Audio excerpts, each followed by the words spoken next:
Nous sommes live. Bonsoir, parce que je me vois. Si vous pouvez commencer. Bonsoir à toutes et à tous. Bonsoir tout le Bonsoir, monde. Olga. Bonsoir, Eddy. Bonsoir tout le monde. Bonsoir tout le monde. On pourrait presque se permettre de donner un bonsoir personnalisé à Sachit, Moulek et je me rappelle plus de le troisième prénom, Elodie. Bonsoir. Voilà. Bonsoir à tous. Bienvenue pour ce cours d'introduction à la sagesse de la Kabbale. On va repasser sur certains concepts qu'on a évoqués la semaine dernière, mais ce sont des concepts fondamentaux, donc c'est pour ça qu'on a jugé bon de repasser sur tous ces concepts de base et aller un petit peu plus loin dans ce qu'on avait prévu pour ce premier cours d'introduction.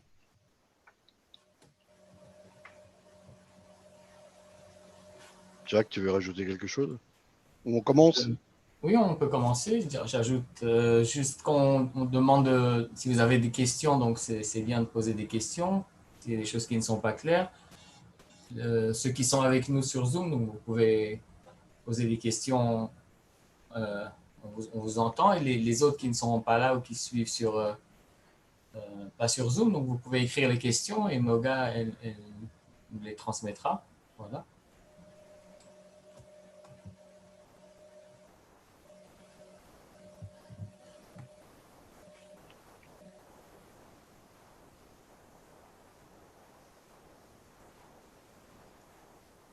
La présentation, c'est plus la peine, ça c'était en face. Donc voilà les points par lesquels on va encore passer aujourd'hui. Donc la définition de la Kabbale, d'abord le vocabulaire, et ensuite une définition du Bala Sulam. Concept fondamental, le désir de recevoir, la création, son évolution, pour arriver au point dans le cœur. Ensuite, voir que cette création, elle a été pensée selon un ordre, deux ordres, de haut en bas, de bas en haut, et un modèle qui revient constamment, et on le reverra dans les leçons qui viennent, c'est le modèle des trois axes. Voilà, donc on passe cette présentation, vous vous souvenez, de Bnei Baruch, pour en arriver à la traduction du mot Kabbale. C'est vraiment la première question qu'on se pose quand on arrive à tomber sur les cours d'introduction, c'est qu'est-ce que ça veut dire la Kabbale? Et alors, Jacques va vous l'expliquer parce qu'il est beaucoup plus féru que moi en hébreu. Donc Jacques, je t'en prie. Donc on vous rappelle que le mot Kabbalah vient de la racine lekabel, c'est-à-dire recevoir. Donc on va parler de qu'est-ce que la Kabbale nous dit, que tout ce qui existe autour de nous, c'est différents désirs de recevoir, différentes quantités et qualités de désirs de recevoir. Tout ce monde, tout ce qui est dans ce monde, tout ce qui peut être ressenti par nous intérieurement aussi, ce sont différentes quantités et qualités du désir de recevoir. Et la Kabbale donc, nous permet de comprendre, selon cette perspective, tout ce qui se passe, de pouvoir comprendre la réalité à partir de cette perception du monde, que tout ce qu'on voit, ce sont différents désirs de recevoir. Et en plus, c'est une méthode qui nous permet de recevoir les plaisirs qui ont été préparés pour nous, mais les plaisirs qu'on ne ressent pas encore. C'est-à-dire que pour le moment dans notre vie, à chaque instant, on a différents désirs, on court et on fait des efforts pour remplir ces désirs qu'on a, et dès le moment où on arrive à remplir un désir quelconque, le plaisir disparaît très rapidement. C'est comme ça que fonctionne le système qu'on connaît dans ce monde. Et on a un désir, on essaye de le remplir, et dès qu'on le remplit, le plaisir disparaît très rapidement. Ça peut durer une seconde, une heure, si c'est des fois un peu plus, mais ça disparaît. Donc la méthode de la Kabbale nous explique comment recevoir d'autres plaisirs qu'on ne connaît pas encore, mais d'une façon infinie, où le moment de rencontre entre le plaisir et le désir, l'un n'éteint pas l'autre, comme la Kabbale nous explique. Donc, c'est le sens du mot, une méthode qui nous permet de recevoir des plaisirs d'une façon infinie.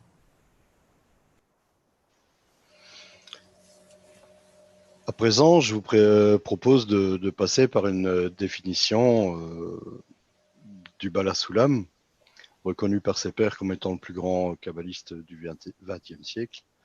C'est une définition très, très synthétique du système de la création, en fait, et du but de la création.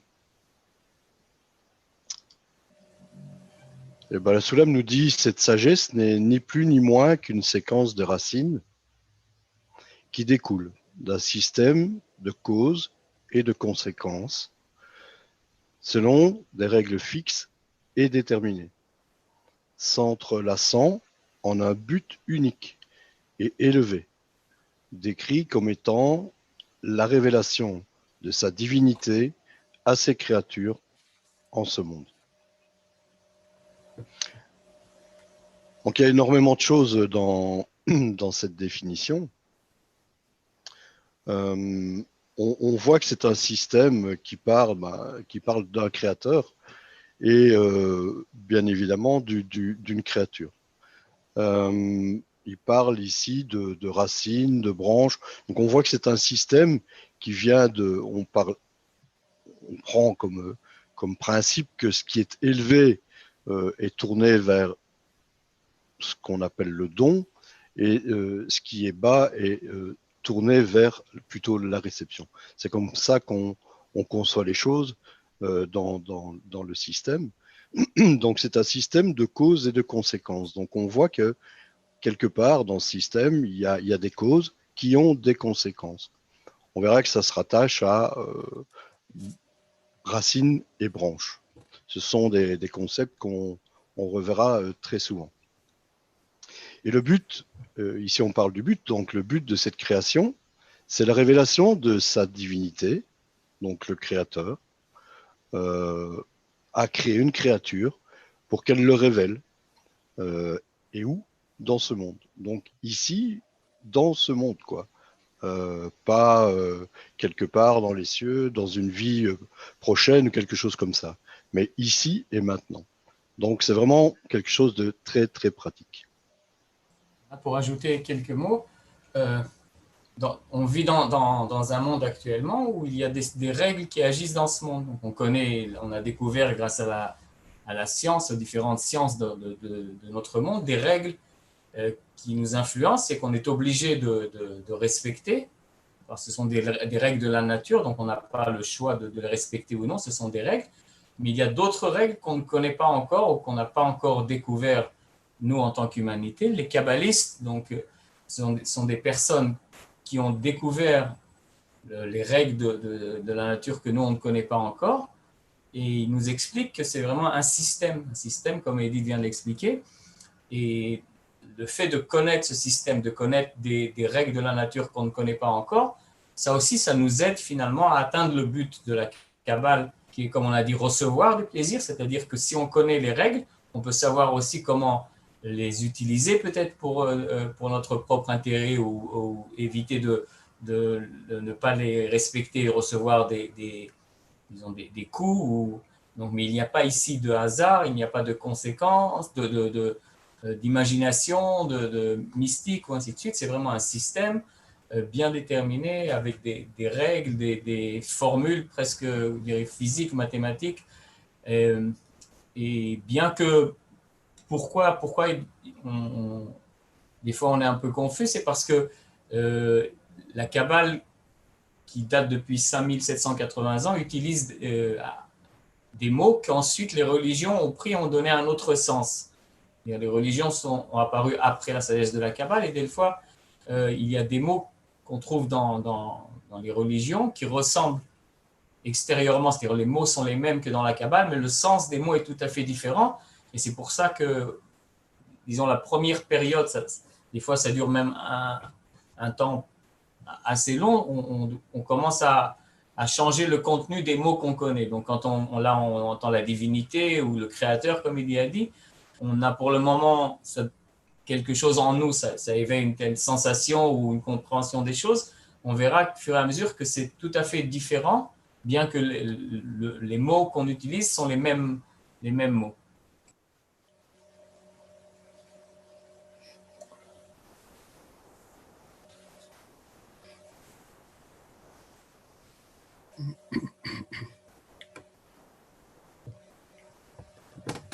Ton micro, Eddy. Merci beaucoup. Merci. Donc, ce slide pour un petit peu essayer de détailler et d'aller plus loin dans cette définition donnée par le Bala Soulam. On dit souvent que la Kabbale, on parle souvent de la sagesse de la Kabbale, la méthode de la Kabbale, la science de la Kabbale. En fait, ça dépend de par où on prend la Kabbale, mais c'est tout ça à la fois, en fait. C'est une méthode, ça veut dire que c'est quelque chose qui va nous permettre de réaliser un but qu'on poursuit, en fait. Ça va nous donner des outils, ça va nous permettre de comprendre. En fait, j'ai évoqué le sens de science de la Kabbale. On pourrait, je pense franchement, considérer que la Kabbale est la physique des mondes spirituels, en fait. Et c'est exactement pareil. C'est vraiment comme une science. Ça va être une science, donc on va faire des tests, on va des expériences, on va essayer de prouver les choses, on va essayer de prouver les choses par nous-mêmes, en fait. Donc, la Kabbale va nous donner des outils, comme l'a dit Jacques, pour comprendre un peu les choses, pour comprendre le monde dans lequel on vit, pour savoir d'où nous venons, quelle est notre racine, où vont les branches, l'évolution, etc., etc. Donc, voilà un peu tout ce que la Kabbale va pouvoir nous apporter en l'étudiant et en la pratiquant surtout. On parle de révélation, on l'a vu dans la définition, pardon. C'est la révélation de sa divinité, de qui il est, du système tel qu'il est à ses créatures. Donc c'est vraiment, voilà, il y a là un sujet d'étude, et nous, en tant qu'étudiants, on va étudier ce sujet, on va étudier cette matière. Et ça va nous permettre d'avancer petit à petit avec justement tous les outils que la Kabbale va nous procurer, avancer vers la révélation justement du Créateur à ses créatures. Peut-être, Jacques, tu peux expliquer le Créateur ou Bon, d'accord. en Si rajouter. tu m'as demandé, alors. On a parlé des règles de la nature, des règles qui se trouvent dans ce monde. Une partie, on les connaît, une partie, on ne connaît pas encore. Mais la règle, on peut parler d'une règle générale, c'est-à-dire la première cause de toutes ces règles. Et c'est ce qu'on appelle aussi dans la Kabbale la nature, ou Elohim, c'est-à-dire Dieu ou le Créateur. Le Bala Soulam nous dit dans l'un de ses articles que c'est tout à fait la même chose. Respecter les lois de la nature ou les commandements du Créateur, c'est tout à fait la même chose. Et donc, quand on parle de la nature dans la Kabbale, c'est un mot qu'on utilise souvent. On ne parle pas de la nature, de l'écologie ou des plantes, des animaux. Quand on parle de la nature, en fait, on parle de cette règle supérieure, la règle de toutes les règles.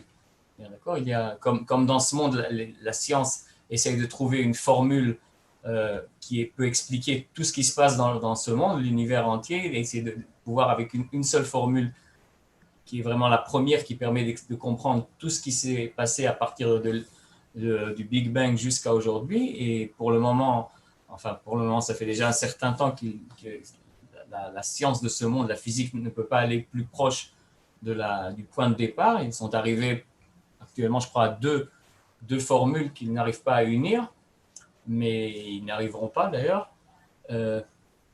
Donc nous, on parle de cette seule loi qui dirige tout. Et cette loi, les kabbalistes l'appellent donc le Créateur, ou en hébreu Boré. Boré, ça deux mots, bo, venir, ré, voir ou découvrir. Donc c'est à nous de découvrir cette force. Voilà, je sais pas, disons qu'on a fait déjà ça la semaine dernière, donc on passe assez vite parce que sinon on va devoir recommencer encore une fois la semaine prochaine si on retourne au même point. Donc on passe assez rapidement, et s'il y aura des questions à la fin, donc on essaiera de répondre. peut-être pas trop vite non plus, parce qu'il y a quand même peut-être des gens qui n'étaient pas là la semaine dernière et que, que c'est la première fois qu'ils voient ça. Donc, on va essayer d'être modéré, juste. Oh ben, n'oublie pas, Eddy, que quand même, il y a beaucoup de gens qui regardent en différé. Donc, et nos personnes qui sont présentes se sont généralement été également présentes la semaine dernière. Allez. Donc, pas au pas de course, mais pas non plus. Voilà, modéré, équilibré. Jacques a parlé du créateur. Donc, il y a également alors une créature. Il a créé quelque chose, il a créé ce désir de recevoir.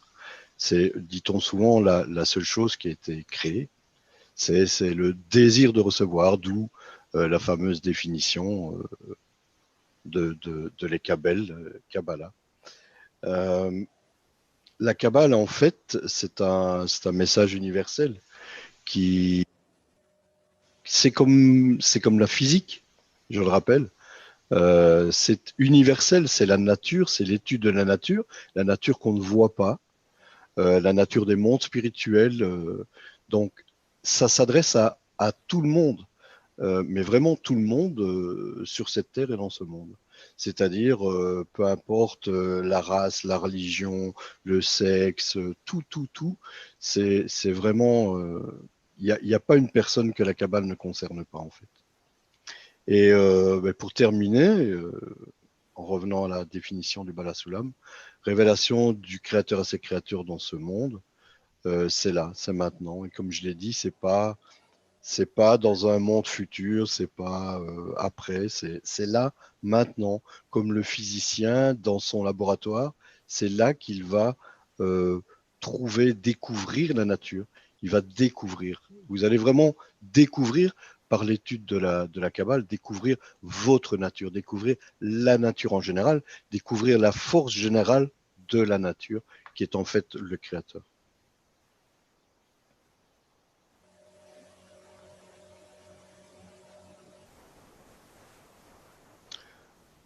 Ça, je crois que c'est pas la peine, hein. On ne va pas le repasser. Alors, on y va. Une autre définition du Bala Sulam, encore, dans la préface à la sagesse de la Kabbale, au point numéro 1. Le désir de recevoir susmentionné est toute la substance de la création, du début à la fin. Aussi, toutes les créatures, dans leurs innombrables cas et registres, qui sont apparus et qui apparaîtront, ne sont que des mesures des dénominations variées du désir de recevoir.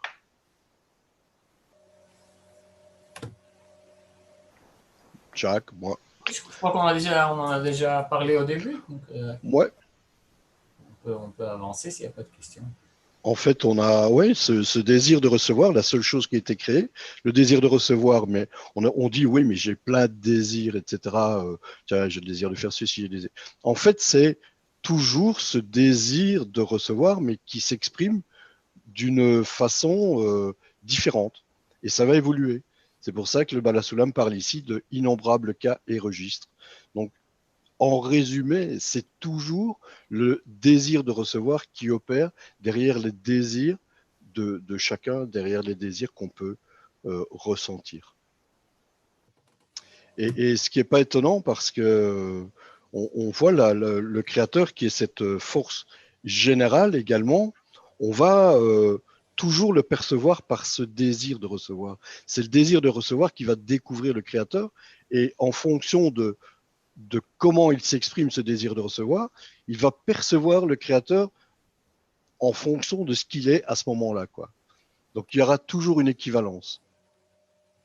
Et c'est pour ça mais on peut toujours tout globaliser. Et ce système, c'est un système intégral. Mais vous savez que dans les intégrales, tout est fait de différentiels. Donc on assemble ces différentiels, on en arrive au système intégral.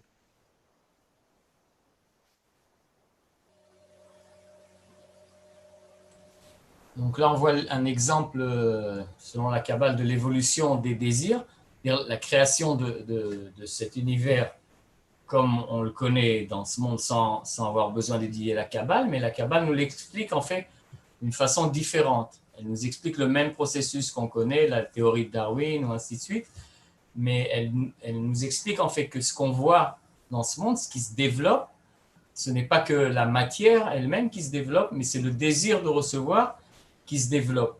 Il se développe en passant la quantité ou la complexité augmente, et des fois il y a même un bond d'un degré à l'autre. Au début de la création, on n'avait que le degré minéral, que du gaz au début, ainsi de suite, la matière qui a commencé à prendre forme et s'est développée une partie, disons, qu'on appelle le degré minéral. C'est aussi un désir de recevoir, mais qui est le moins développé. Le désir de recevoir, les kabbalistes nous disent que le désir, disons, d'une pierre est de rester telle qu'elle est. C'est son désir. Elle ne veut pas bouger, elle ne veut pas qu'on la change elle-même. Elle s'oppose, disons, si on essaye de pénétrer, de faire un trou, disons, elle s'oppose. Pourquoi? Parce qu'elle veut rester telle qu'elle est. Donc son désir est un désir inerte de rester dans la même situation sans se développer. C'est aussi un désir de recevoir. Juste un petit peu ce sera pour plus tard, mais quand même pour vous peut-être un petit peu faire réfléchir après la leçon à cela. En fait, on parle de l'homme. La Kabbale n'est pas là pour nous expliquer l'évolution de cette planète, et elle parle de l'homme. Et quand on vous a posé, vous a envoyé par mail une série de questions, il y a beaucoup qui ont répondu que ce qui les intéresse, c'est se connaître soi-même, pas connaître la nature ou comment elle s'est développée, mais se connaître nous-mêmes, comment on fonctionne, quelle est notre nature, et ainsi de suite. Donc quand on parle, par exemple, du degré minéral, on dit que c'est un désir qui veut rester tel qu'il est. En nous aussi, dans l'homme aussi, on a différents désirs, comme Eddie a dit tout à l'heure. Une partie de nos désirs font partie du degré minéral de l'homme, c'est-à-dire on a des désirs qu'on ne veut pas changer. On veut qu'ils restent de la même façon, qu'on ne les touche pas, et ainsi de suite. Donc, un tel désir en nous est appelé un désir minéral aussi. C'était juste, disons, entre parenthèses, pour voir qu'en fait, on étudie là ce qui se passe en nous. On parle que des désirs de l'homme et pas de l'évolution, bien que ça nous permet aussi de comprendre l'évolution dans ce monde. Donc, on a tout d'abord le degré minéral qui veut rester tel qu'il est, ne pas changer. Ensuite, le degré végétal, c'est un désir aussi de recevoir, mais qui est plus développé, et c'est ce qui lui permet de changer, de se transformer, de pouvoir se multiplier aussi. On peut trouver aussi deux sexes dans les plantes aussi, masculin et féminin aussi. Donc, c'est se multiplier, c'est déjà une évolution du désir de recevoir. Le degré animal, qui est apparu ensuite, est encore beaucoup plus développé. Les kabbalistes ajoutent, ils partagent ce désir qu'on appelle animal en trois. À la base, il y a trois désirs dans le degré animal: nourriture, sexe et famille. D'accord? Une partie de ces désirs, on peut les trouver aussi dans les degrés précédents. C'est-à-dire les plantes aussi se nourrissent et se multiplient, et ainsi de suite. Donc, on voit vraiment l'évolution des désirs. Et on passe donc à l'homme, ce qui est aussi finalement, on fait partie du degré animal. Notre corps est aussi un animal, donc on a en nous tous ces désirs. On a des désirs de nourriture, sexe, famille. Et comme je vous l'ai dit, on a aussi des désirs qui font partie du degré végétal et minéral en nous. Et tu pourrais passer, je crois, à la suite. Encore un, s'il te plaît. Non? Voilà, celui-là, merci. Et là, on voit d'autres désirs qui appartiennent finalement qu'à l'espèce humaine et pas aux animaux. L'argent, l'honneur, le contrôle. Peut-être le dessin n'est pas tout à fait clair, la petite image qu'on a mis, mais c'est le désir de contrôle, de dominer, de contrôler. Et le désir le plus développé, c'est le désir des savoirs ou les connaissances. Donc, ce sont des désirs qui font partie que de nous, les êtres humains. Et ensuite, on a dessiné un cœur avec un petit rond à l'intérieur. Donc, c'est le dernier désir qui est apparu sur Terre après tous ces désirs, qu'on appelle le point dans le cœur. Le point dans le cœur, c'est un désir de découvrir en fait quelque chose qu'on n'arrive pas encore à reconnaître. Les kabbalistes nous disent qu'une personne qui se pose la question quel est le sens de la vie, quel est le but de l'existence, des questions, de telles questions, ces questions viennent du point dans le cœur, c'est-à-dire c'est un nouveau désir qui est apparu sur Terre la première fois, donc il y a 5780 ans. C'est la première personne qui vivait sur Terre qui a commencé à se poser des questions, pas uniquement comment arriver à me nourrir, par exemple, ou comment gagner davantage d'argent, mais cette personne-là, ce premier kabbaliste, qui est nommé Adam Arishon, le premier homme, pas le premier homme sur Terre, mais le premier kabbaliste, a commencé à se poser des questions et a commencé à partir de ces questions à faire des recherches et à découvrir une partie de ces règles de la nature, des règles spirituelles. Donc nous aussi, on veut devenir des kabbalistes, on n'est pas là pour étudier la kabbale, mais on est là pour devenir nous-mêmes des kabbalistes, c'est-à-dire pour arriver à développer ce désir qui est en nous, qu'on appelle un point dans le cœur, et lui donner un volume plus important qu'un point ou qu'une question, mais arriver à d'autres questions et des réponses à ces questions et commencer à développer ce désir. Comme si on a, par exemple, on a faim, d'accord, c'est un désir général, mais on peut, si on essaye de ressentir un peu plus, on verra, ah, j'ai envie de quelque chose de sucré, chaud ou froid, et ainsi de suite. Donc à la base, il y a un désir qu'on appelle la faim, mais quand on commence à le développer, même quand on mange plusieurs choses, on goûte, on développe le désir. C'est la même chose, le même principe en fait avec le point dans le cœur. Pour nous, actuellement, c'est qu'un point, il éveille en nous quelques questions, mais on va développer, avec la sagesse de la Kabbale, ce point, lui ajouter des saveurs, des discernements pour le développer. Une dernière chose qu'on avait vue aussi la semaine dernière, on a montré, je crois que c'était une question de toi, Sagette, il me semble, on avait dit que toutes les flèches dans les désirs sont dirigées vers le bas, et qu'on a dans le point dans le cœur une flèche qui est dirigée vers le haut. Donc la différence qu'on a expliqué, c'est que tous les désirs à la base sont des désirs de recevoir du plaisir. C'est pour ça que la flèche est dirigée vers le bas, c'est-à-dire on veut vers nous on se trouve en bas, car ce trait horizontal qu'on a dessiné ici, c'est ce qu'on appelle la barrière entre notre monde, le monde des conséquences, comme vous voyez en bas, et le monde des causes, ou le monde où se trouve finalement ce système qu'on avait vu au début. On avait parlé d'un système de causes et de conséquences. Ce système se trouve au niveau des mondes des causes. Il influence notre monde qui est le monde des conséquences. Donc on voudrait voir comment à partir de ce point dans le cœur, on monte vers le haut. On arrive à un autre désir qui est dirigé en dehors de nous. Peut-être encore un petit mot, on n'en a pas parlé la semaine dernière. En fait, tout ce qu'on ressent intérieurement, on le ressent en nous. Pourquoi en nous? On va un petit peu, on y parlera beaucoup plus la semaine prochaine, c'est juste aussi pour la curiosité, disons. Ce qui nous empêche de ressentir les mondes spirituels qui se trouvent en dehors de nous, c'est justement qu'on essaye de prendre tout, on dirige tout vers nous, à l'intérieur. On veut tout recevoir. Le point dans le cœur, lui, veut sortir de lui-même. On veut ressentir ce qui se trouve au-delà de cette barrière, en dehors de nous. C'est pour ça aussi que la flèche va vers le haut.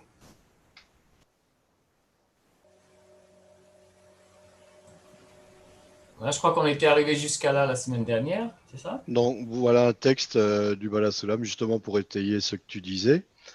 En effet, si on prenait à cœur de ne répondre qu'à une seule question très connue, je suis sûr que toutes ces questions et ces doutes disparaîtraient, comme s'ils n'avaient jamais existé.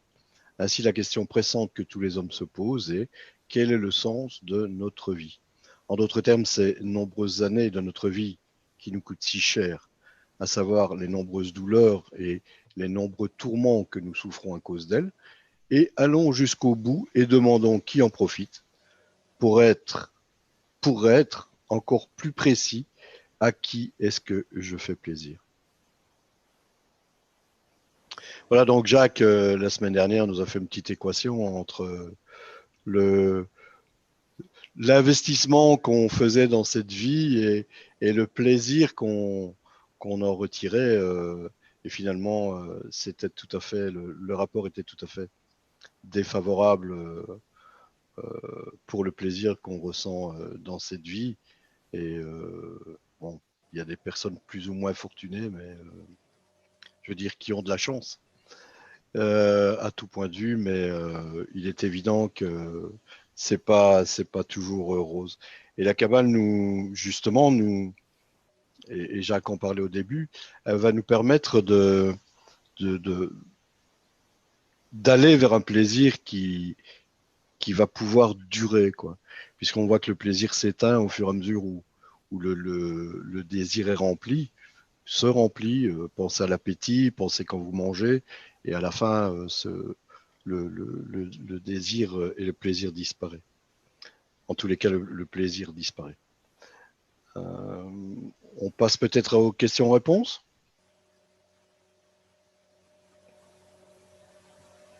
S'il y en a, Noga. Les personnes qui sont sur le Zoom, vous êtes invitées les premières à poser vos questions parce que pour l'instant, le temps qu'il y ait un petit délai, le temps que ça arrive sur la salle de classe, pour l'instant, il n'y a pas de questions sur la salle de classe, mais il y a un petit délai. Donc, les personnes ici présentes sur le Zoom sont prioritaires. Moi, j'ai une question.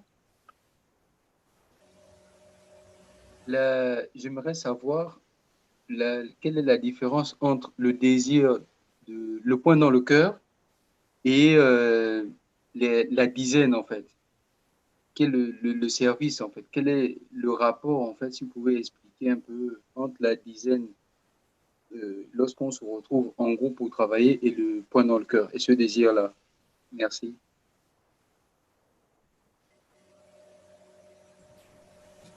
Je pense pas que on peut répondre à cela maintenant. On est encore loin je comprends. Ta question, c'est une bonne question, mais elle n'est pas pour le niveau, disons, de ce qu'on est en train d'étudier maintenant. On apprend que vraiment les bases et on est encore loin du groupe et de ce que c'est qu'une dizaine. Donc, si on te répond, on risque d'embrouiller les autres personnes et je pense que c'est encore un peu tôt. Ou alors peut-être Heidi a une autre idée, je sais pas. Non, tu as donné la réponse que j'aurais donnée également. C'est un sujet très très complexe au niveau 10. Donc voilà, c'est 10 points dans le cœur, disons, qui vont étudier ensemble comme des étudiants dans un laboratoire. Et on a parlé de la physique et des scientifiques, c'est la science de la Kabbale. Donc voilà, il y a plus dans 10 têtes que dans une seule et dans 10 désirs que dans un seul. Donc on a un peu la réponse qu'on pourrait te donner.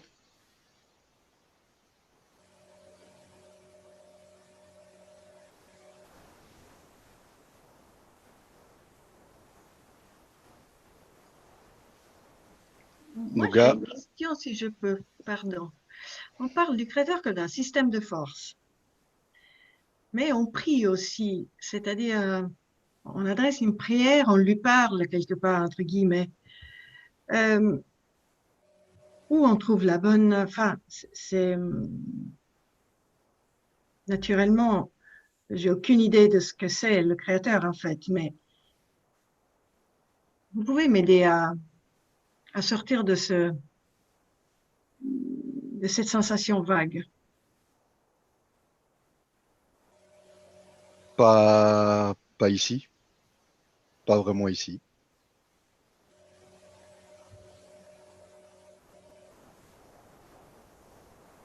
Mais on peut comprendre ta question, ça, il n'y a aucun problème. On est de tout cœur avec toi, ça y est. Mais on va pas, comme l'a dit Jacques, embrouiller les choses, quoi. La prière est un sujet assez compliqué parce que souvent on confond on pense que la Kabbale est une religion alors qu'on vient de le dire, c'est une méthode, c'est une science. Donc voilà, la prière, c'est un mot qu'on utilise en Kabbale, mais qu'on utilise aussi en religion et on vient avec des a priori, etc. Donc il y a beaucoup de choses, à détricoter avant pour pouvoir réaborder le sujet de la prière. Et peut-être est-ce là aussi où tu en es pour l'instant, au niveau de la prière, et qu'il faut peut-être détricoter ce qui t'est rentré par le passé dans la tête. Peut-être, je ne sais pas. Bon, Je ne sais si pas. vous Tu avez trouveras la réponse. Merci. Bah, pardon. Donc, pour l'instant, généralement, quand on vous demande de poser des questions, tout à coup, c'est le blackout total et vous n'en avez plus. Donc, réfléchissez, n'hésitez pas à les noter quelque part, mettez de côté et vous pouvez les reposer plus tard dans le cours. C'est ça, vers la fin, il y aura encore une possibilité de poser des questions, c'est ça? À la fin, et on a dit aussi qu'après, disons, 5-6 leçons, plus ou moins la cinquième, on fera un cours, on pourra essayer de répondre, on aura un peu plus d'outils entre les mains, où on aura une langue un peu plus commune avec vous, on pourra expliquer mieux, donc on fera un cours qui sera pour des questions générales, des choses qui vous sentez qui vous gênent ou qui vous empêchent de comprendre ou d'avancer, ou la curiosité comme ça, qui vous qui court dans la tête et qui vous empêche voilà, donc on fera ça, je crois, après 5-6 leçons. Bon, bah alors continuez alors, parce que sinon il est déjà l'admis et je pense qu'il y a encore beaucoup de sujets à aborder. Mais il y a une belle question de Bruno, notre ami Bruno, Ah, il l'a qui posé dit, où? et dans le chat ici, il dit une personne religieuse n'a pas forcément un point dans le cœur. Je sais pas, c'est pas facile je sais pas à quelle personne religieuse, c'est très. De quelle personne religieuse est-ce qu'on parle? Il est possible qu'une personne religieuse n'ait pas.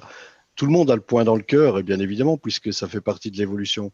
Mais est-ce qu'il est évolué, avancé au point où il se pose la question essentielle du sens de la vie, quoi.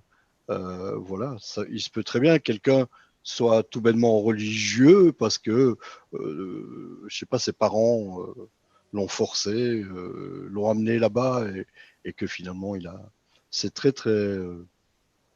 c'est tellement vague et il y a tellement de cas possibles.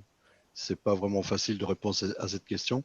À moins que Jacques, peut-être tu as une réponse toute faite, mais Pas toute c'est faite, vraiment compliqué. mais peut-être une réponse qui pourra aider les 3 dernières questions, qui sont un peu hors sujet, mais quand même, peut-être que ça pourra aider ces 3 questions. Si on n'aurait pas appelé cette leçon un cours de Kabbale, on aurait dit qu'on apprend, je ne sais pas quoi, la physique, ou on apprend à tricoter, n'importe quoi, d'accord? Est-ce qu'on aurait posé toutes ces questions vis-à-vis des religions, vis-à-vis des prières, et ainsi de suite? Je pense que non, on aurait pu comprendre qu'il n'y a aucun rapport. On apprend maintenant je sais pas, la physique, peu importe ma religion, peu importe si je prie ou je ne prie pas. C'est pour ça que j'ai dit cette semaine, la semaine dernière, que la première, disons la première période qu'on étudie la Kabbale, on doit essayer de voir tout comme si c'est la première fois qu'on entend, bien qu'on entend des mots qu'on connaît, prière, le créateur et ainsi de suite, et ça nous c'est normal, donc on pense de religion, on pense de beaucoup d'autres choses, mais essayons, disons, de voir ça comme si c'est quelque chose de tout à fait nouveau, comme si c'est des mots qu'on ne connaît pas, et on apprend une science qui est appelée la science de la Kabbale, et essayez d'avoir cette approche, et je pense que ça vous aidera beaucoup, pas que pour cette série de cours, ça vous aidera beaucoup pour ceux qui continueront, même, je dirais, que les quelques premières années. Même, on doit essayer de rechanger le sens des mots et l'approche qu'on a à l'étude qui est tout à fait différente. La Kabbale ne s'étudie pas comme les autres méthodes. Et voilà, je ne sais pas si ça a aidé, mais...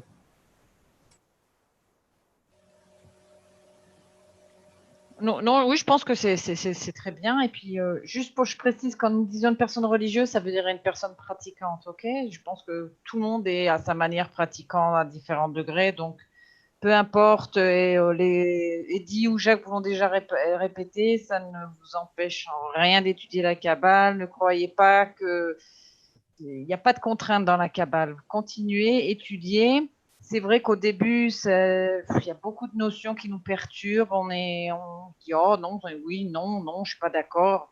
Juste essayez de continuer, passez le cap, et puis vous verrez à la fin, vous jugerez par vous-même si ça vous convient. Voilà, alors là, sur le Zoom du chat, je vois pas pardon, sur le chat, je ne vois plus de questions, parce que Bruno a changé de channel pour poser des questions. Et sur... Peut-être une question ou une réaction, c'est encore possible? Tout à fait, tout à fait. Oui. S'il te plaît. Oui, non, c'est Jean-Marc, parce qu'effectivement, cette question de la perception des mots et de ce qu'ils génèrent dans notre esprit, effectivement, est essentielle, je crois.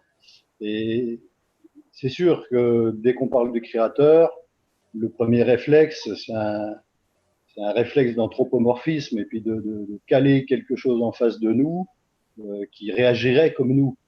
Et je crois que ça pose la question de l'intention. Et quand vous le dites très bien que c'est d'abord un système de force qui a voulu se révéler, mon avis, mais est-ce qu'il a réellement une intention? Il n'a peut-être pas forcément d'intention. Le but de la création est peut-être de se révéler, mais par principe et non pas consciemment. Je ne sais pas si je suis très clair. Je pense que tu es très clair et tu touches un article qui a écrit le Baal HaSulam.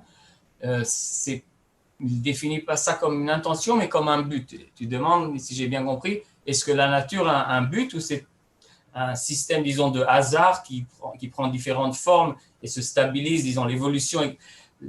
On peut expliquer aussi l'évolution de ce monde de Darwin selon le chaos et l'harmonie ou ainsi de suite. Est-ce qu'il y a, disons, une harmonie quelconque? Est-ce que la nature a un but? Et les kabbalistes nous expliquent que oui, la nature a un but et on utilise aussi on parle de ce système comme si c'est un être humain, disons, je ne sais pas quel mot existe en français, les Anish, c'est-à-dire on lui donne la forme les Anish, pas punir, mais du mot Enosh, Noga, comment on traduit ça? Un humanisme, peut-être. Peut-être. Donc, c'est notre façon de parler. On dit il ou lui ou elle, peu importe, en parlant d'un système. Et ça aussi, même les kabbalistes, ils l'utilisent, mais pour eux, c'est clair qu'on parle d'un système. Et ce système, lui, il a un but. Il a un but et il y a un article, je ne sais pas s'il fait partie de notre session, je ne crois pas, mais peut-être que si on pourra l'envoyer ou le nom, et vous pourrez le lire si ceux qui s'intéressent. Le Baal HaSulam m'explique, en fait, il nous prouve comment la nature a vraiment un but. J'ai une question. Oui, oui. Alors, de Mitra qui dit bonsoir. Si on n'a pas d'argent ou de pouvoir, est-il possible d'arriver à ce point dans le cœur où bien il faut passer absolument par cette échelle dans l'explication du développement des désirs? Tous les désirs existent à l'intérieur de chaque personne. Tous les désirs d'argent, honneur, pouvoir, et ainsi de suite, nourriture, sexe, famille. Dans chacun de nous, tous ces désirs existent. À chaque instant, tous ces désirs sont en nous. Donc, pour arriver à un point dans le cœur, essentiellement, on est passé par tous les désirs précédents. Ça ne veut pas dire que maintenant, on a un grand désir de gagner de l'argent, mais d'une autre part, ça ne nous gêne pas. Ça ne veut pas dire que pour étudier la Kabbale, on doit abandonner les autres désirs. On ne parle pas du tout de cela. Nous, la Kabbale traite uniquement ce désir qu'on appelle un point dans le cœur. C'est ce qu'on a dit. Donc, elle ne s'occupe pas des désirs précédents, nourriture, sexe, famille, argent, honneur, contrôle, savoir. Elle ne répond pas à ces désirs, elle ne donne même pas de conseils comment on doit on doit faire si on veut gagner plus d'argent ou si on veut, des fois même, là c'est peut-être un peu plus compliqué, mais si on pense qu'on est peut-être arrivé à la Kabbale pour élargir notre connaissance, d'une part c'est vrai, mais c'est aussi assez différent. La façon, disons, de comprendre les choses est différente, mais ça ne gêne pas, disons. On n'a pas besoin d'avoir tous ces désirs qui sont vraiment bien réveillés en nous, mais s'ils sont là, ça ne nous gêne pas. La Kabbale s'occupe uniquement du point dans le cœur.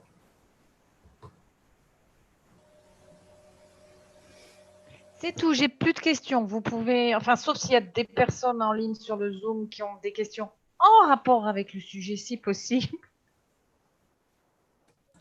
Allez, Eddie, on continue, sinon on va se trouver sur place. Et il ne reste déjà plus que 14 minutes. Hein. Donc, Jacques vient de l'évoquer, ce que vous propose la Kabbale, l'étude de la Kabbale, c'est justement de prendre un peu de hauteur, un peu de recul pour pouvoir considérer tout ce système. Évidemment, si on voit les choses de l'intérieur du système, c'est pas toujours, on est le nez dessus, c'est pas facile de voir. Donc ici, on va, et ça c'est juste la question de quelle est la meilleure façon de sortir d'un labyrinthe. Bien évidemment, c'est de prendre de la hauteur, on voit l'image vraiment qui se dessine et on trouve tout de suite le chemin. Donc voilà un peu ce que les cours qu'on va vous proposer et tout le reste de votre étude va vous permettre de faire, c'est-à-dire de prendre du recul, de prendre de la hauteur, de vous regarder de côté, de vous analyser, de voir, parce que vous allez devenir vraiment l'objet de votre étude. Vous allez vous développer progressivement en lisant les écrits des kabbalistes, les conseils qu'ils nous donnent. Vous allez commencer à mieux savoir vous considérer, à mieux savoir comment vous fonctionnez, etc., comment le monde autour de vous fonctionne et de plus en plus large, pour arriver à comprendre tout ce système de la création, en fait.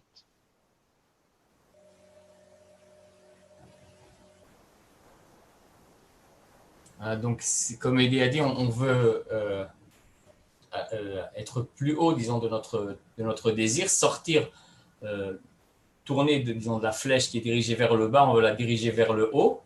Et tous les textes de la sagesse de la Kabbale, on peut les partager aussi en deux ordres. C'est-à-dire il y a des textes de la Kabbale, des livres et des textes qui parlent plutôt de ce que les kabbalistes ont découvert de haut en bas, c'est-à-dire comment le désir de recevoir a été créé, comment il s'est développé avant qu'il arrive à créer ce monde et tout ce qu'il y a dans ce monde. Et il nous explique le processus, donc il appelle ça de haut en bas. À partir du plus haut niveau spirituel, à travers différentes étapes jusqu'à la création de notre monde. Sous ce processus, d'une certaine manière aussi, quand les kabbalistes parlent de ce qui se passe dans ce monde, on peut dire que ça fait partie de haut en bas. Pour le moment, on peut dire ça comme ça. Et il y a d'autres textes qui parlent comment nous, on se développe de bas en haut, c'est-à-dire comment à partir du point dans le cœur, on arrive aussi à monter au-dessus de ce labyrinthe ou à sortir de nous-mêmes et découvrir ce que les kabbalistes ont découvert. Et ces deux processus, on va les voir dans, je crois, le slide suivant, c'est sur un modèle de 3 axes. Ils sont équivalents, c'est-à-dire plus on monte de bas en haut, plus on découvre le processus tel qu'il s'est produit de haut en bas. D'accord ? C'est comme ça que ça se passe, c'est-à-dire en montant de bas en haut, on découvre le processus de haut en bas et c'est pas possible autrement. On ne peut pas commencer de haut en bas à comprendre les choses et après les utiliser pour monter de bas en haut. Non.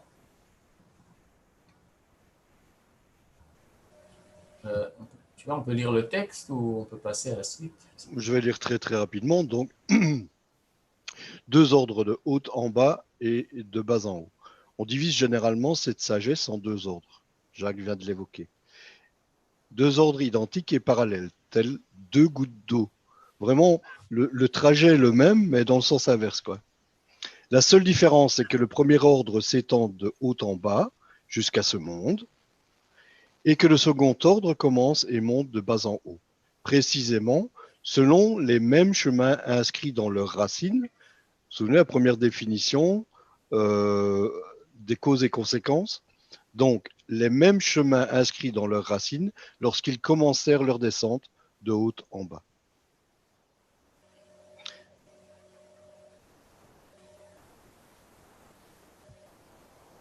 Je ne sais pas si c'est nécessaire. Enfin, peut-être juste tu peux le faire et dire rapidement. Juste pour voir, bon, on a parlé de l'évolution du désir de recevoir lors de la création. On parle souvent d'une chaîne de kabbalistes. On parle de ces causes et conséquences. Donc, tout se tient, ce système est intégral. Et tout est lié. Donc, à chaque, je veux dire, évolution du désir de recevoir, comme on l'a vu tout à l'heure, passant par le minéral, végétal, animal, humain, pour arriver, enfin, parlons, pour arriver au point dans le cœur, à chaque époque, correspondent, je vais dire, des écrits kabbalistes. Donc ici, on voit un petit peu l'historique, on voit d'où Bnei Baruch tient, je vais dire, son enseignement. On peut remonter jusqu'à Adam Arishon, il y a ça 1680 ans, en passant par le Hari, le Zohar, le Balasulam et le Rabash et le docteur Michael Leitman, auprès duquel nous étudions aujourd'hui. Voilà, donc chaque fois, ces écrits correspondent à l'ego du temps, si on peut dire. Peut-être juste ajouter à ce que tu as dit, qui est peut-être important quand on veut apprendre la Kabbale, une question que les kabbalistes toujours, à travers les générations, ont posée à quelqu'un quand ils ont enseigné, c'est qui était ton maître, de qui tu as appris. Comme Eddy l'a dit, ça c'est vraiment important. Peut-être qu'une partie de vous ont déjà étudié ou sont intéressés à étudier la Kabbale, ou plus tard étudieront la Kabbale autre part, je ne sais pas. C'est en fait vraiment une chaîne. C'est quelque chose qu'on reçoit et qui passe de l'un à l'autre. Il n'y a pas c'est écrit dans plusieurs textes, il n'y a pas eu de coupure. C'est vraiment une chaîne, un maillon qui se connecte à l'autre et ainsi de suite. Et ça, c'est important. Donc, la Kabbale est toujours basée sur tout ce qui a été découvert dans les générations précédentes. Elle l'adapte à notre génération. D'ailleurs, c'est aussi une des raisons pour laquelle à Bnei Baruch, on étudie presque que les livres qui sont prêts pour notre génération, le Baal HaSulam, le Rabash, Rabbi Yitzhak Luria, l'arbre de la vie avec les commentaires du Baal HaSulam ou le Talmud des 10 Sfirot, et le Zohar aussi avec l'échelle, le commentaire de l'échelle du Baal HaSulam, parce que c'est adapté au 20e siècle. Mais c'est basé sur tout ce qui a été découvert avant. Ce n'est pas quelque chose qui peut être en dehors de cette chaîne de kabbalistes. Donc maintenant, on va vous présenter un schéma, ce modèle des trois axes qu'il faudra essayer de visualiser. Il est très simple, mais ça va bien résumer le trajet, quoi, depuis la création, depuis le créateur, la pensée de la création, jusqu'à ce monde, l'évolution, et puis remonter. Donc ces ordres de haut en bas et de bas en haut.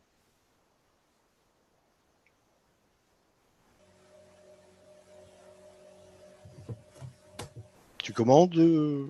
J'y vais. Vas-y. Ok. Donc, on part de droite, d'accord? Du au-dessus à droite. On voit qu'on parle dans les écrits de Ein Sof Ein Sof, c'est en fait, ça veut dire la fin, mais c'est quelque chose d'infini, mais pas infini qui a pas de limite en fait. C'est quelque chose qui est limité, je veux dire quand c'est plein, quand les choses sont pleines, c'est-à-dire lumière et la lumière, le plaisir et le désir ensemble complet. Voilà ce que ça veut dire. Ensuite, de là, on commence, on voit, il y a 5 mondes qui sont distingués dans les écrits kabbalistes. Donc, ces mondes, Adam Kadmon, Atzilut, Bria, Yetzira, Asiya, pour arriver à ce monde. C'est pas important les noms, vous les reverrez, ça vient très facilement. Et c'est juste comme si on vous présentait, je veux dire, des noms de villes sur un trajet que vous allez opérer de A jusque.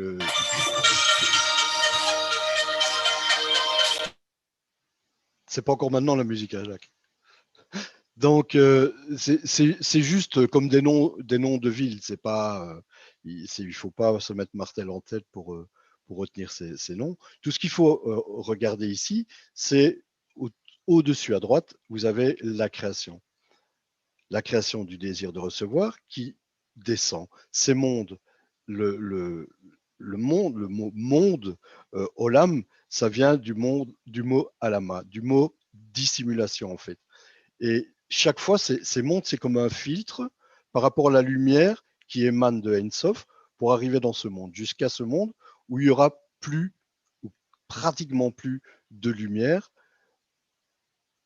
et qui nous rattache et comment je vais dire, de révélation du Créateur.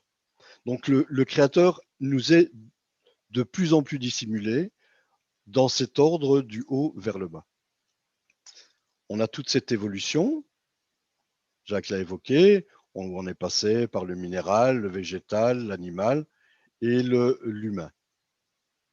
Et puis ce désir tout à fait particulier qu'on appelle et qui est notable, c'est le fameux point dans le cœur qui concerne les personnes justement qui ont ce désir de découvrir le Créateur, d'expérimenter, de vivre autre chose que de suivre le programme qui a été implanté dans ce désir de recevoir lors de la création, ce programme qui est de recevoir en fait. Donc, on en arrive en bas à gauche à cet ordre qui est du bas vers le haut pour remonter vers le Créateur. Et on l'a dit, c'est comme 2 gouttes d'eau. Tout le trajet qui aura été opéré du haut vers le bas sera opéré du bas vers le haut. Oui, en fait, tout ce qu'on voit, comme Eddy l'a dit, de haut en bas, si on retourne à la première définition qu'on a vue, un système de causes et de conséquences, ou les racines de tout, c'est ce qui se trouve, ce que les kabbalistes ont découvert, de en haut en bas, de Ein Sof jusqu'au monde de Asiya. Donc, quand on parle de système, ou de ce système de loi, c'est en fait tous ces mondes et tout ce qu'il y a dans chaque monde spirituel. Là se trouve le système et la racine de tout ce qui existe dans ce monde. Donc, dans ce système qui est surtout a été expliqué d'une façon assez claire par Rabbi Yitzhak Luria dans l'Arbre de vie et le Talmud des 10 Sphirot, on nous explique de haut en bas comment ont été créées les racines de tout. On partage ça, on peut dire, en 3. Comme dans ce monde, il y a l'univers qui se trouve dans un endroit quelconque. On parle de l'univers ou des planètes, mais les planètes se trouvent quelque part, d'accord, dans un univers, on appelle cela l'endroit ou makom. Il y a donc tout ce qui remplit cet endroit, les mondes, et il y a ensuite ce qui est sur le monde, et surtout, on parle donc de l'être humain. Donc, dans ce système de haut en bas, il nous explique comment l'endroit a été créé, comment les mondes, les racines des mondes et les racines finalement de l'humanité. Dans ce système, on peut comprendre la racine de tout. Et comme on a dit il y a quelques minutes, si par exemple un kabbaliste nous parle du monde de Bria, c'est un signe qu'à partir de son point dans le cœur, il est remonté de bas en haut jusqu'au monde de Bria, donc il peut nous parler de ce qu'il a découvert dans le monde de Bria. C'est-à-dire, ce qui est important là de comprendre, c'est que un kabbaliste ne peut jamais parler de quelque chose qu'il ne l'a pas atteint. La Kabbale est une science et ce n'est pas une philosophie ou des théories ou des choses qui ne sont passées à la tête de quelqu'un et qu'il a commencé à écrire. Non. Et si donc il y a des textes qui nous parlent de En Sof, de l'infini, c'est-à-dire que ce kabbaliste est monté jusqu'en haut de l'échelle. Donc pour parler de En Sof, il faut que le kabbaliste ait atteint un degré qu'on appelle En Sof et pas un en dessous, c'est-à-dire même s'il est au niveau de Atzilut ou d'Adam Kadmon, il ne peut pas écrire un mot d'En Sof. Un kabbaliste n'écrit jamais quelque chose qu'il n'a pas atteint. D'accord ? Donc ça aussi, c'est un principe important dans l'étude de la Kabbale. Bien que nous, on peut lire ces textes, mais on ne peut pas vraiment on ne les comprend pas avant de les atteindre.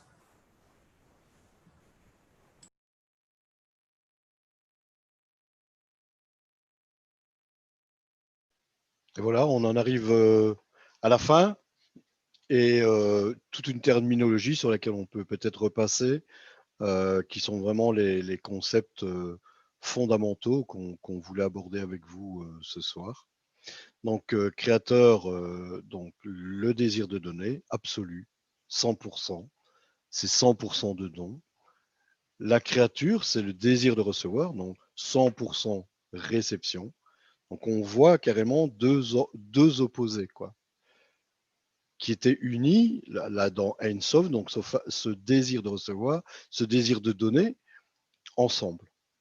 Et puis, de plus en plus de dissimulation pour arriver dans notre monde.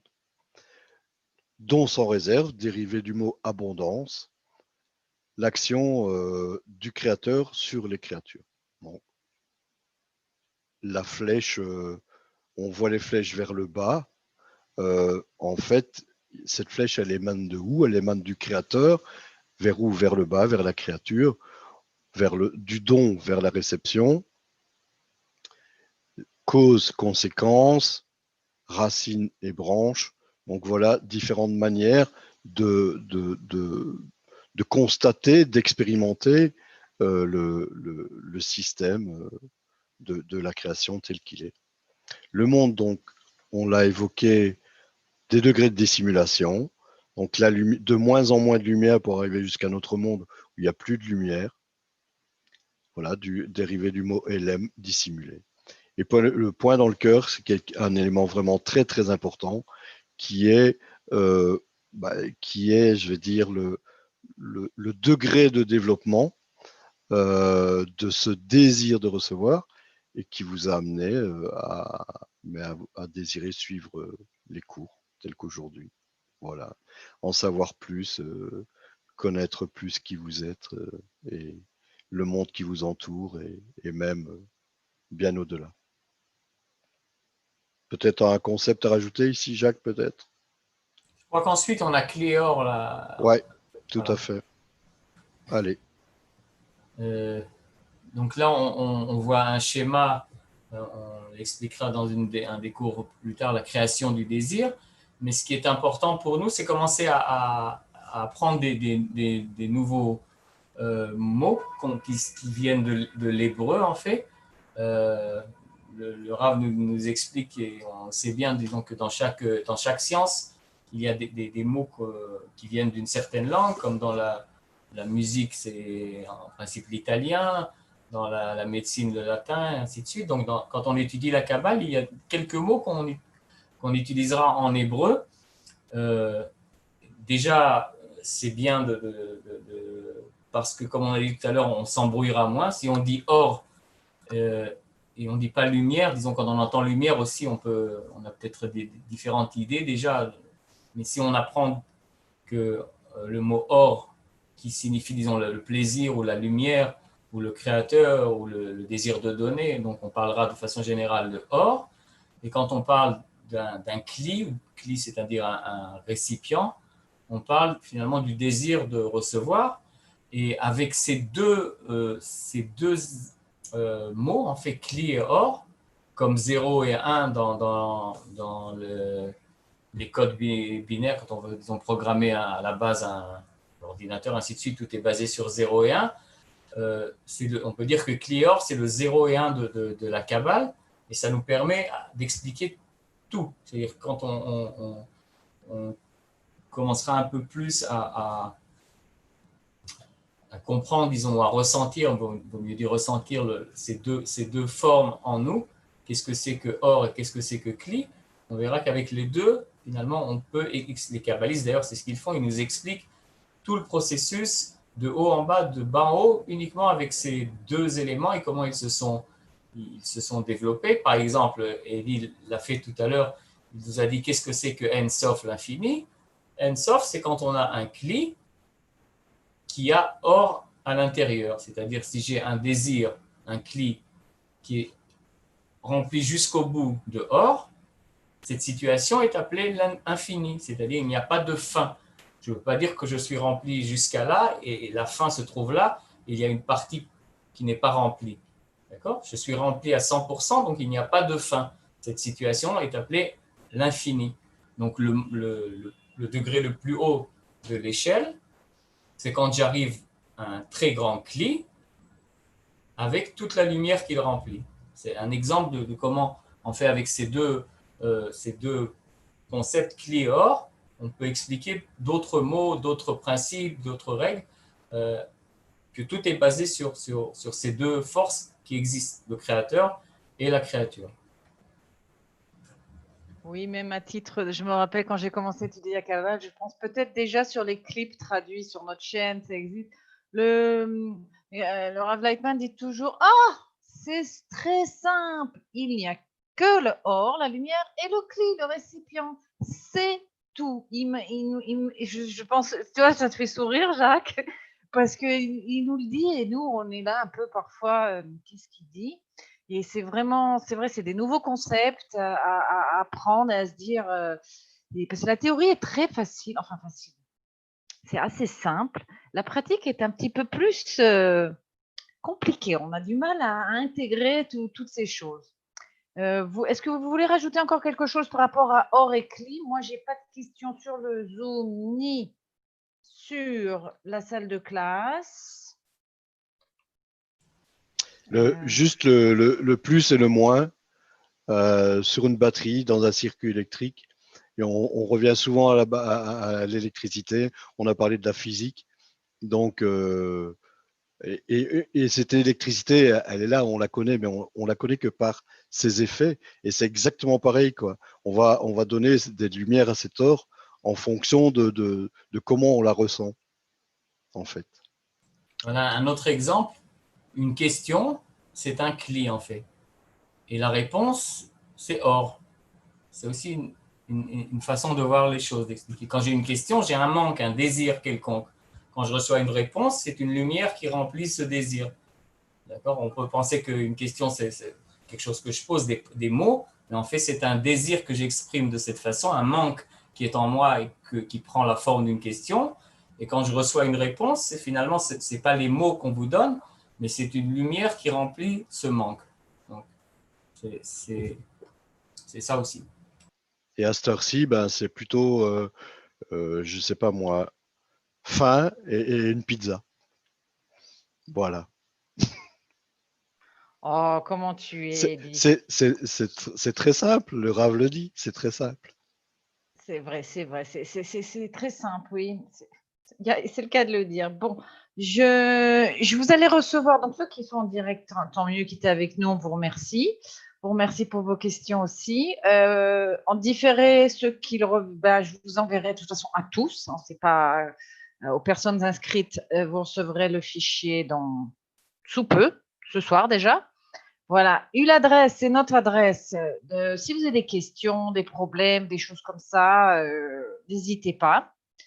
Je réponds assez rapidement, généralement. maximum, je envoie à Jacques ou à Eddie pour qu'ils m'aident à répondre. Et voilà, je vous souhaite un bon week-end, même un excellent week-end. Pour nous, c'est même très particulier. Nous repartons pour nous sommes reconfinés. Et c'est le Rosh Hashanah, le Nouvel An juif. Donc, c'est voilà. Et on vous remercie beaucoup. Au revoir. Jack. Juste, il me semble que la semaine prochaine, si je ne me trompe pas, Eddie m'a dit que le sujet, ce sera la perception de la réalité. On va commencer la semaine prochaine, il me semble, la perception de la réalité. Donc ça aussi, c'est un sujet très intéressant. En principe, il dure aussi 2 semaines. Et essayez jusqu'à la semaine prochaine disons, essayer de voir ce qui se passe autour de vous à travers ces nouveaux principes. Essayez de reconnaître qu'est-ce qui fait partie, disons, d'un désir de recevoir, qu'est-ce qui fait partie de la lumière, comment à chaque moment en moi je ressens différents désirs et qu'est-ce que je fais. Essayons de voir la réalité, de commencer à analyser tout ce qui se passe autour de nous au niveau de différents désirs, quantité et qualité de désirs et clior, d'accord, plus ou moins 2 principes. Essayons de voir, ça vous aidera déjà à venir plus près pour la suite. Et en fait, la Kabbale, on a dit, c'est quelque chose de pratique. Donc, si vous l'avez entendu et vous n'essayez pas de travailler intérieurement avec, ça passera pas, disons, de l'intellect au cœur. Ça restera au niveau théorie et ça ne pourra pas passer à vraiment être ressenti. Donc, c'est assez simple. Essayez de voir ce qui se passe autour de vous.